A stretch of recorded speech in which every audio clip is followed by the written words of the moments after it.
ঢাকা শহরের যে কোনো একটা আসনের একজন নারী তিনার শ্বশুর এবার নির্বাচনে প্রতিদ্বন্দ্বিতা করছেন। তো তিনি তার কিছু নেতাকর্মীদেরকে নিয়ে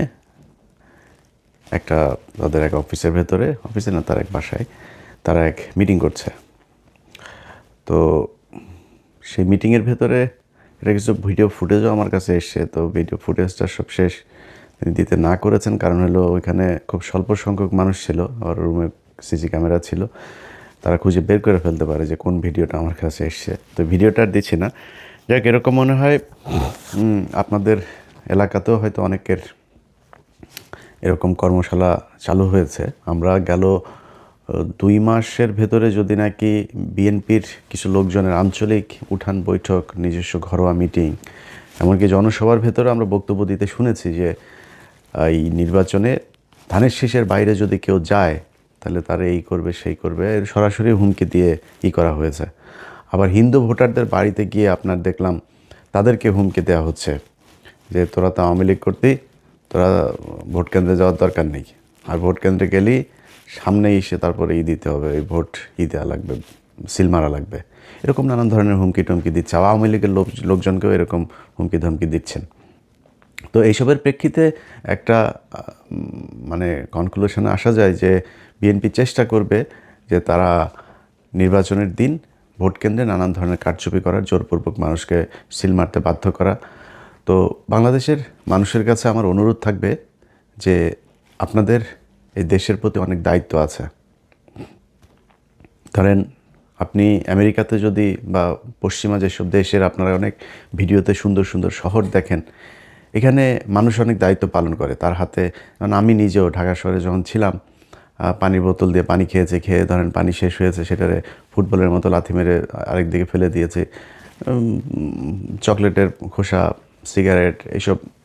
তো এটা খুবই সহজ একটা জিনিস, হাতের কাগজ, বিশেষ করে পলিথিন জাতীয় যেসব জিনিস আছে সেগুলো আমরা কিছুই মনে করতাম না, চিপসের প্যাকেট।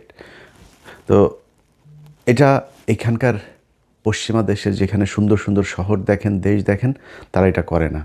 তাদের রাস্তার মোড়ে মোড়ে আপনার ডাস্টবিন আছে, সেখানে মানুষ নির্দিষ্ট জায়গায় ময়লা ফেলে। মানুষ ইচ্ছা করেও মানে এই আশেপাশে মন চাইলেই কোনো জায়গায় আপনার কাগজ ফেলে দিল, পলিথিন ফেলে দিল, পানির বোতল ফেললো, এটা তারা কখনোই করে না। এবং এটা যদি কেউ করেও সেটা তার দিকে এমনভাবে তাকানো হয় যে এটা খুব মানে চিড়িয়াখানার একটা বাঁদর, তার দিকে মানুষ তাকিয়ে আছে। সো আপনাদের অনেক দায়িত্ব আছে। আপনার এই দেশ যদি আপনার এই যে বর্ষার সময় পানি বন্দি হয়, আপনার নিজের ফেলা কাগজ, আপনার নিজের ফেলা পলিথিন, আপনার নিজের ফেলা চিপসের প্যাকেট, বোতল, এগুলো গিয়ে তারপরে ম্যানহোলের ঢাকনা বন্ধ হয়, তারপরে পাইপ বন্ধ হয়ে সেখানে আপনার পানি আটকায়। সো এগুলো আপনাদের নিজেদের কিছু কাজ করতে হবে। এবার বাংলাদেশের একটা বিশেষ পরিস্থিতিতে এই নির্বাচনটা হচ্ছে। আপনারা যারা ভোটার আছেন তাদের সবাইকে ভোট দিতে যেতে হবে। অনেক কাজ থাকলেও আপনার কেউ যদি মনে করেন না আমি না গেলে সমস্যা কি, আরেকজন যাবে, আরেকজনও তো সেটা মনে করতে পারে যে সে না গেলে সমস্যা কি, আরেকজন যেতে পারে। সো এই জিনিসটা আপনারা করবেন না, সবাই ভোট দিতে যাবেন। এবং ভোট দিতে গিয়ে সেখানে যদি নাকি আপনাকে জোরপূর্বক কোনো কথাবার্তা কেউ যদি বলে, কোনো কিছু করাতে চায়, আশপাশে সাংবাদিক থাকবে, মিডিয়া কর্মী থাকবে, আপনার নিজের ফোন আছে, আপনি নিজের ফোনটা তাকে ধরবেন। আপনাদের প্রতিটি মানুষকে এক একজন সাংবাদিকের ভূমিকা পালন করতে হবে।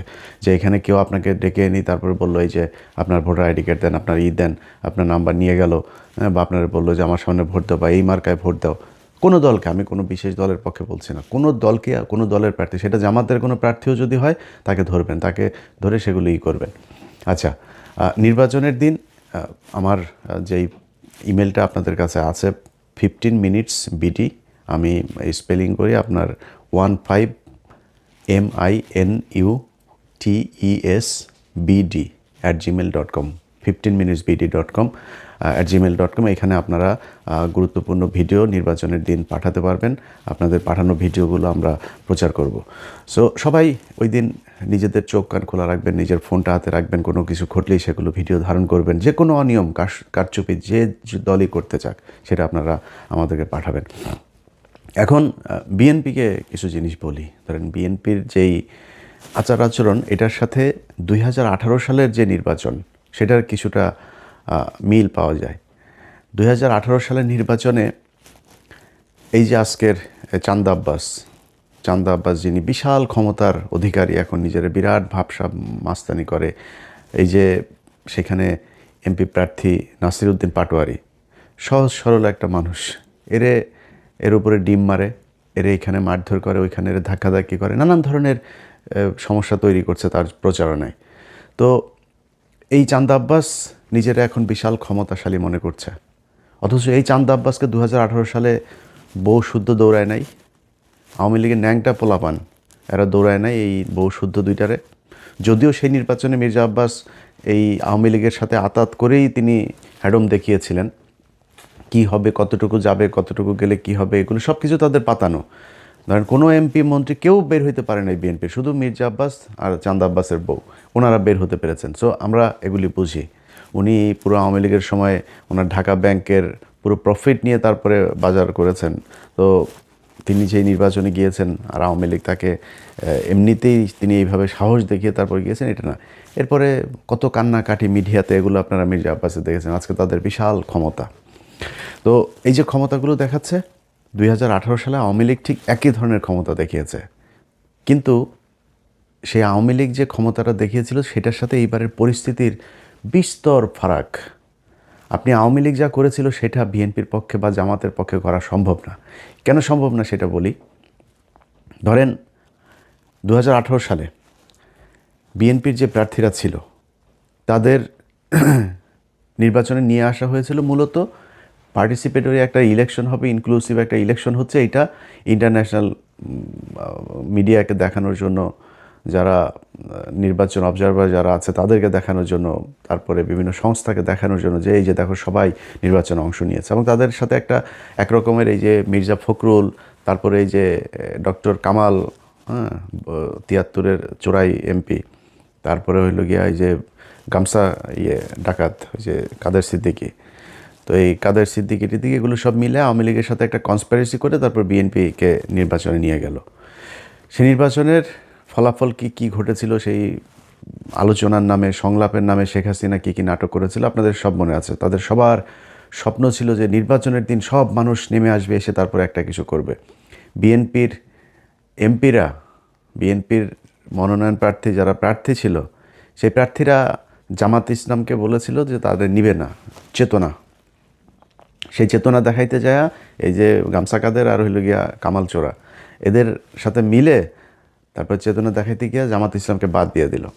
জামাত ইসলামকে বাদ দেওয়ার পরে সে নির্বাচনে দাঁড়াইতেই পারে নাই।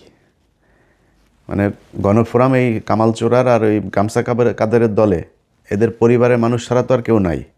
তো সেই দলের লোকজনের নিয়ে আপনি রাস্তায় দাঁড়াবেন কেমনে? একটা মিটিং হইতো, একটা জনসভার মঞ্চে, আরে সেখানে ডক্টর কামাল শেখ মুজিবের কথা বলে, শেখ মুজিবের বয়ান, পুরো আওয়ামী লীগের বয়ানই করে, মুক্তিযুদ্ধের বয়ান। তো মুক্তিযুদ্ধের বয়ান বলে জিয়াউর রহমান নাই মুক্তিযুদ্ধে, জিয়াউর রহমানের দলের স্টেজে উঠা তারা আওয়ামী লীগের করে দিয়ে এসেছে। এই হলো বিএনপির সেই সময়ের বুদ্ধি এবং বিএনপির সাহস। এটা করে নির্বাচনে গেল। তো আওয়ামী লীগ যে কারণে তাদের এই দৌড়ানিটা দিতে পেরেছে সেটা হলো বিএনপির লোকজন তখন সবাই এক একজনের নামে 200-400 করে মামলা ঘাড়ে। তো তাদেরকে ওই গেলে এসপিরা বলে দিত যে স্যার এই এসেন না, এলাকায় এসেন না, আসলে কিন্তু গ্রেপ্তার করা হবে, আমার উপর থেকে নির্দেশনা আছে, আসলেই গ্রেপ্তার করা হবে।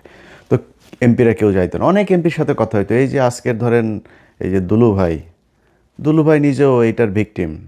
বহু মানুষ এই যে আজকে ইস্যু করে দেশ ভাষায় ফেলার আমাদের চুয়াডাঙ্গার দুদু ভাই, হ্যাঁ, তারপরে আরও লোকজন আছে, যাই হোক, তো কেউ যাইতে পারে নাই, সবার অবস্থা একই ছিল। এখন ওই সময়ের পুলিশ আপনারে মামলার জন্য খুঁজছে। ওই সময় আওয়ামী লীগ ভয়ঙ্কর রূপে, আপনি জানেন যে 18 আগে কি ছিল, পরেও আওয়ামী লীগে আসবে, মানে ক্ষীণ একটা আশা নিয়ে নির্বাচনে গিয়েছিল, যেই কারণে আওয়ামী লীগ যে আবার আসবে, এবং আওয়ামী লীগের লোকজনও থ্রেট করছে যে নির্বাচনের পরে কিন্তু তোরে দেখাবো, কেলাবো ইচ্ছা মতো। তো এই ভয়ে তারা তো আর বের হইতে পারে নাই। এখন এবারের প্রেক্ষাপটটা আপনাদেরকে বলি। এবারের প্রেক্ষাপট হচ্ছে জামাত ইসলামের কারো নামে মামলা নাই, শেখ হাসিনা ক্ষমতায় নাই, তারপরে আপনার এলাকার যে প্রশাসন, সেই প্রশাসন আপনারা কোনো চাপ দেয় না যে স্যার এলাকায় থাকা যাবে না, এলাকা থেকে বের হয়ে যান, সেই চাপও নাই।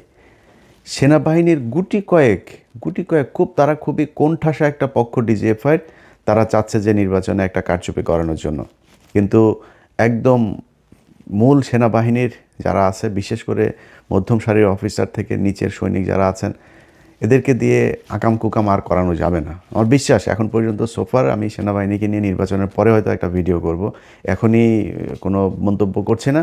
তবে সোফার এখন পর্যন্ত সেনাবাহিনীর আচার আচরণ যা আছে ভালোই মনে হচ্ছে। তো এই সেনাবাহিনী যদি চায়ও, মনে করেন সেনাবাহিনী 2018-24 মতো আওয়ামী লীগকে যেভাবে পাহারা দিয়েছে সেভাবে আপনাদেরকে পাহারা দিয়ে একটা নির্বাচন করাই দিবে, এটা এবার আর সম্ভব না।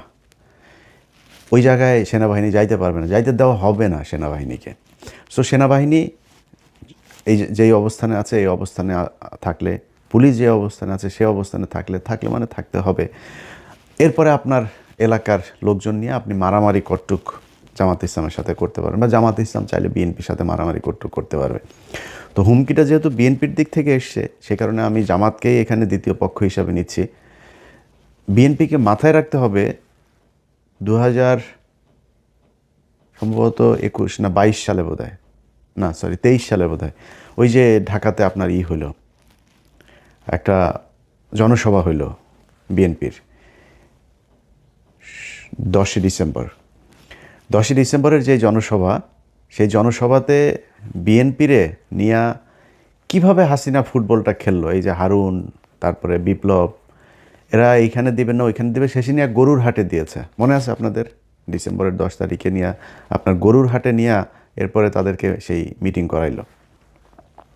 একটা ককটেল মারার পরে মির্জা ফখরুল আপনার না দিয়া, ঘোষণা না দিয়া স্টেজ থেকে নেমে দৌড় দিয়েছিল, আবার দৌড় দিয়ে এসে তারপরে আবার হ্যাঁ আগামীকাল পরশুদিন আবার ফের হরতাল হবে, অবরোধ হবে, কী যেন কর্মসূচি দেওয়ার দৌড়, একটাও দাঁড়ায় নাই। না দাঁড়ায় তো লাভ হয় নাই, সবার নামে কিন্তু মামলা ঠিকই হয়েছে। নিজেরা যায়া এই রাজারবাগ পুলিশ লাইন হাসপাতালে গিয়ে ভর্তি হয়েছে পুলিশ, ভর্তি হয়ে সেগুলো নিয়েও মামলা হয়েছে। রাজারবাগ থেকে আপনার এই আওয়ামী লীগের লোকজনের দিয়ে গোয়েন্দা সংস্থা বিচারপতির হামলা করলো, সেটার নিয়েও মামলা। সো এই যে মামলাগুলো খেয়েছেন, মামলা কিন্তু খেতে হয়েছে, কিন্তু কি হয়েছে, দৌড়ে তারপরে পালাইলেন, কিছু না করেই মামলা খেলেন। একটা ককটেল, তাও বহু দূরে, মঞ্চের থেকে বহু দূরে এক ককটেল ফুটার পরে সব জামা কাপড় জাঙ্গা টাঙ্গা খুলার দৌড়। এটা কিন্তু বিএনপি। এত ভাব মারার কিছু নাই, একটা বালুর ট্রাক সরাইতে পারেন নাই। খালেদা জিয়া যেদিন জেলে যায় সেই দিন 5 জন মানুষ রাস্তায় নামতে পারেন নাই। আজকে লক্ষ লক্ষ মানুষ নিয়ে এই যে ভাবসাব মারেন না, নির্বাচনে ফেল করেন, ওই কুমিল্লায় হাসনাতের আসনে যান, মঞ্জুর কাছে যা জিজ্ঞেস করেন পৃথিবীটা কেমন, বুঝছেন? তো ওই ক্ষুধার রাজ্যে পৃথিবী যেমন গদ্যময় থাকে না, মঞ্জুর রাজ্যে পৃথিবীটা এমন গদ্যময় অবস্থা, কেউ নাই আশপাশে। অথচ মনোনয়ন পাওয়ার পরে বাড়ি ঘরে সারাদিন রমরমা অবস্থা, হাজার হাজার মানুষ মঞ্জুর ছেলেরে নিয়ে ভর্তি করায় দিয়ে আসছে রিহাবে, পাগল হয়ে গিয়েছে। তো তাদের কাছে যা জিজ্ঞেস করেন নেতাকর্মীরা কীরকম, এটা বাংলাদেশের মানুষের স্বভাব চরিত্র। যখন আপনার অবস্থা ভালো থাকবে আপনার পিছিয়ে পিছিয়ে দৌড়াবে ইচ্ছা মতো, অবস্থা ভালো থাকবে না তখন আর পিছনে কারোর পাবে না। ঠিক একই অবস্থা আপনাদের সামনেও হইতে পারে কিন্তু, হ্যাঁ। সো পিছনের দিকে একটু খেয়াল রেখে তারপরে সামনের পদক্ষেপ নিয়ে, তাইলে খুব সুবিধা হবে। আগে বালুর ট্রাক সরাইতে পারেন নাই, নির্বাচনের দিনে 2018 সালে মাঠে আসতে পারেন নাই আওয়ামী লীগের প্যাদানির ভয়ে, সেই ব্যক্তিরা এখন এত ভাব মাইরা কথাবার্তা বলবেন আর জামাত ইসলাম বসে বসে লেমন চোষ খাবে, এটা মনে করার কোনো কারণ নেই। আওয়ামী লীগে এই জামাত ইসলামকে আপনার করতে হলে যেই পরিমাণে শক্তি আপনার প্রয়োজন ওই পরিমাণে শক্তি আপনার নাই। আপনাদের এইটার পরে জামাতের এক ক্যান্ডিডেটের সাথে কথা হচ্ছিল, দীর্ঘদিন জেল খেটেছেন সেই ক্যান্ডিডেট, তারপরেও তাদেরকে নোয়ানো যায়নি। তো আমি তারা বলার পরে ভাই আমার বলতেছে যে ইলিয়াস ভাই আপনি টেনশন করেন না, পাছার চামড়া লাল করে দেওয়া হবে এবার যদি ভোট কেন্দ্রে কেউ আকাম কুকাম করতে আসে। বহুত পরিকল্পনা নিয়ে তারপরে জামাত ইসলাম মাঠে আছে, তার সাথে সাধারণ মানুষ, সাংবাদিক, প্রশাসন সবাই আছে। এখানে যায়া আকাম কুকাম করে তারপরে ভোট জোর করে নিয়ে চলে আসবেন, এটা মনে করার কোনো কারণ নেই। এই চিন্তা থেকে বের হইয়া কি করা যায় সেই চিন্তা করেন, কেমনে জিতা যায়, অন্য কোনো রাস্তাঘাট যদি থাকে ওই দিক থেকে চিন্তা করে আসেন।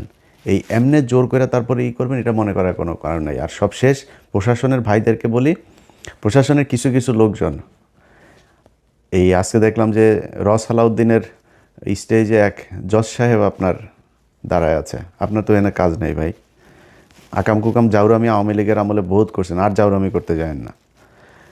এর বাইরে কিছু পুলিশের এসপি, কিছু ডিসি আছেন, যারা যারা মনে করছেন বিশেষ কোনো দল ক্ষমতায় চলে আসছে, আমরা কিন্তু এখনও ওইভাবে মাঠে নামি নেই। আমরা মাঠে নামবো 10 তারিখ রাত 10টায়। আমরা একটা লাইভে আসবো, ডক্টর কনক সারওয়ার, তারপরে পিনাকি ভট্টাচার্য আর আমরা লাইভে আসবো। আমরা 10 তারিখ থেকে ক্যাম্পেইন মূলত শুরু করবো। সো ক্যাম্পেইন কিন্তু এখনও শুরু করিনি। আপনাদের এই কয়দিন দেখলাম পরিস্থিতিটা কি, কোন দিকে যায়, কাদের কি অবস্থা, ওটা দেখে এখন নামছি আমরা। সো এখন যদি নাকি এই 10 তারিখের পর থেকে অলরেডি আপনারা মাঠে যারা আছেন তারা নিজেরাই বুঝেন কোন দিকে মানুষ কারে ভোট দিতে চাইতেছে। আমরা আর বলি না, অনেকে কাউকে 30টা দিয়েছে, কাউকে 280টা দিয়েছে। আমরা ওই ক্যালকুলেশনে এখন যাচ্ছি না, ক্যালকুলেশনে যাবো, সময় আছে এখনও, এত তাড়াহুড়া করেন না। প্রশাসনের যারা মনে করছেন যে কেউ একজন ক্ষমতায় চলে আসে, এটা মনে করে তারপরে লুঙ্গি ধরে পেছনে পেছনে পা চেটে পোঙা টোঙা চেটে তারপরে পেছনে পেছনে ঘুরছেন, এই পোঙা চাটা যেগুলি আপনার এই প্রশাসনের লোকজন আছেন, তাদেরকে বলবো 5 তারিখে যেই রেহাইটা পেয়েছেন না, এটা সামনের পরিস্থিতি যদি আসে তাহলে ওই রেহাইটা পাবেন না, এই আর সুযোগ আপনাদেরকে দেওয়া হবে না। ঠিক একইভাবে গণমাধ্যমের অনেক লোকজন আছেন, তাদের ভিতরেও যারা যারা কিনা বিশেষ বিশেষ দলের হয়ে তারপরে কাজ করার চেষ্টা করে যাচ্ছেন, তাদের আসল রূপ আমরা জানি কে কোন দিকের। সো তারা, আমি বিশ্বাস করি যে একটু সাবধান হয়ে করবেন। রাস্তাঘাটের অবস্থা কি, এটা আপনারা যেহেতু সাংবাদিকতা করেন, আপনারা খুব ভালো করে জানেন মানুষ কাদেরকে ভোট দিতে চায়, কী করে। মানুষের কাছে জিজ্ঞেস করলে ভাই কোনো কথা নাই, মানুষের কাছে জিজ্ঞেস করলে কথা একটাই, ভাই আমরা এবার চাঁদাবাজে ভোট দিব না। আর এটা বলার সাথে সাথে একটা দল বোঝা যায় যে ভোটটা আসলে কারে দিবে। সো ভোট কারে দিবে এটা আপনিও জানেন, আমিও জানি, আমরাও জানি। একটা নীরব বিপ্লব ঘটবে। এই দেশের মানুষ ভারতের বিরুদ্ধে রায় দিবে, চাঁদাবাজদের বিরুদ্ধে রায় দিবে, টেন্ডারবাজদের বিরুদ্ধে রায় দিবে, ধর্ষকদের বিরুদ্ধে রায় দিবে, হাদির হত্যাকারীদেরকে যারা সহায়তা করেছে, যারা হাদির বিপক্ষে দাঁড়িয়েছে তাদেরকে রায় দিবে, যারা জুলাই সনদের বিপক্ষে দাঁড়িয়েছে তাদের বিরুদ্ধে রায় দিবে, যারা ভারতের সাথে এই মিলেমিশে ভারতীয় যেসব হ্যাকার আছে তাদেরকে টাকা পয়সা দিয়ে একটা রাজনৈতিক দলের শীর্ষ ব্যক্তির টুইটার অ্যাকাউন্ট হ্যাক করায়, তাদের বিরুদ্ধে বাংলাদেশের মানুষ রায় দেবে। এটা আমাদের বিশ্বাস। সবাই ভালো থাকবেন। যারা যারা, সবশেষ আবারও বলি, এই কেন্দ্র দখলের এই স্বপ্ন দোষ নিয়ে ঘুমাচ্ছেন, তাদেরকে বলবো কাপড় চোপড় খুইলা সুন্দর করে ধুয়া টুয়া তারপরে পাক পবিত্র হইয়া এরপরে ইতে যায়েন, কেন্দ্রে যায়েন, তাহলে কিন্তু পাছা লাল করিয়া দিবে।